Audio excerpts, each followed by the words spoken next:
kita ke informasi terpopuler yang pertama. Amerika Serikat dan China akan mencabut tarif besar-besaran atas barang satu sama lain selama 90 hari pada hari ini Rabu 14 Mei 2025 dini hari waktu setempat. Washington dan Beijing telah sepakat untuk menurunkan tarif yang mereka patok sangat tinggi ke masing-masing secara drastis. Usai pembicaraan di Jenewa, Swiss akhir pekan kemarin. Presiden Amerika Serikat Donald Trump mengatakan Washington sekarang memiliki cetak biru untuk kesepakatan perdagangan. Menurutnya cetak biru ini akan sangat-sangat kuat dengan China. Dikatakannya pula dokumen itu akan membuat ekonomi Beijing terbuka bagi bisnis Amerika Serikat. Ini menjadi respons terbaru Presiden 78 tahun tersebut dalam sebuah wawancara yang disiarkan Selasa waktu setempat di Fox News. Berdasarkan kesepakatan tersebut, AS setuju untuk menurunkan tarifnya atas barang-barang China hingga 30%.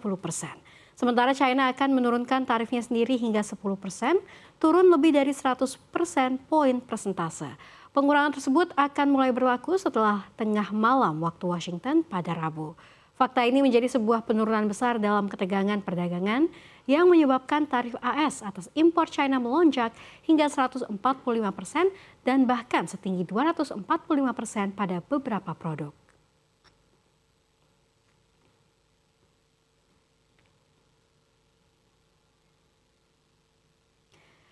Semua badan usaha penyedia bahan bakar minyak atau BBM di SPBU kompak menurunkan harga produk BBM-nya. Di antara yang menurunkan harga adalah PT Pertamina Persero, Shell Indonesia, BP AKR, dan juga Vivo Energy Indonesia.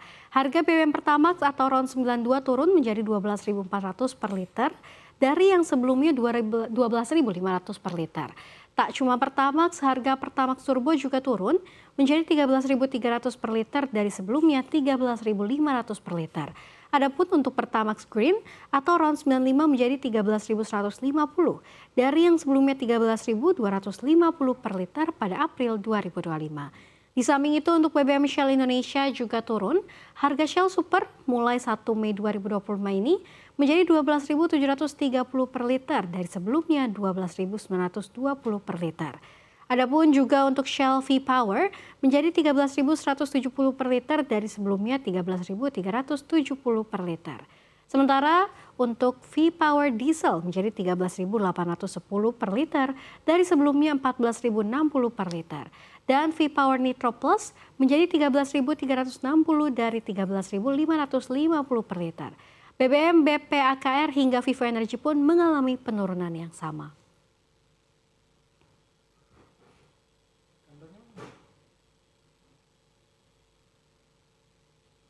Ya pemirsa, ke hot news selanjutnya, China melontarkan kritik keras terhadap perjanjian dagang terbaru antara Inggris dan Amerika Serikat yang dinilai berpotensi menyudutkan produk-produk negeri tirai bambu dari rantai pasok negeri Raja Charles.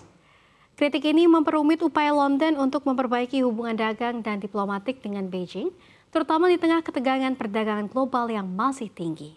Perjanjian yang diteken pekan lalu merupakan kesepakatan dagang pertama yang diumumkan oleh pemerintahan Presiden Donald Trump sejak menerapkan gelombang baru tarif timbal balik pada bulan lalu. Dalam kesepakatan tersebut, AS memberikan keringanan tarif terbatas untuk ekspor mobil dan baja asal Inggris, namun dengan syarat-syarat ketat yang terkait dengan keamanan rantai pasok serta kepemilikan fasilitas produksi strategis. Syarat-syarat ini mencakup pemenuhan cepat terhadap ketentuan keamanan nasional Amerika Serikat yang secara terang-terangan ditujukan untuk membatasi pengaruh China. Sejumlah pejabat Inggris mengatakan bahwa Trump secara eksplisit menyebut China sebagai sasaran dari klausul tersebut. Merespons kesepakatan tersebut, juru bicara Kementerian Luar Negeri China mengatakan kepada Financial Times bahwa kerjasama antara negara tidak boleh dilakukan dengan mengorbankan kepentingan negara ketiga. Beijing juga telah memperingatkan negara-negara agar berhati-hati dalam menandatangani perjanjian dagang bilateral dengan Amerika Serikat karena khawatir Trump akan menggunakannya untuk menekan negara-negara mitra agar memutus ketergantungan terhadap produk dan komponen asal China.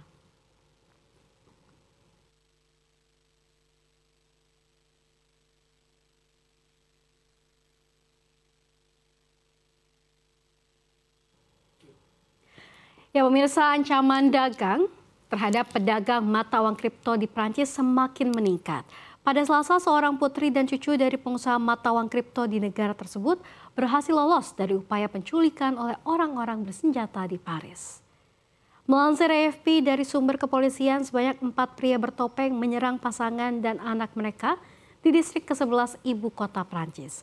Ketiganya menderita luka ringan dan dibawa ke rumah sakit. Menurut rekaman video, 3 pria bertopeng melompat keluar dari sebuah van dan mencoba memaksa wanita dan anaknya masuk ke dalam kendaraan. Mereka memukuli pasangan wanita itu yang mencoba menolongnya. Menurut keterangan polisi, wanita itu melawan dan meraih salah satu pistol penyerang dan membuangnya. Jeritan para korban akhirnya menarik perhatian orang yang lewat dan para penyerang kemudian melarikan diri. Wanita itu adalah putri dari CEO dan salah satu pendiri Paymyum, platform pertukaran mata uang kripto Prancis.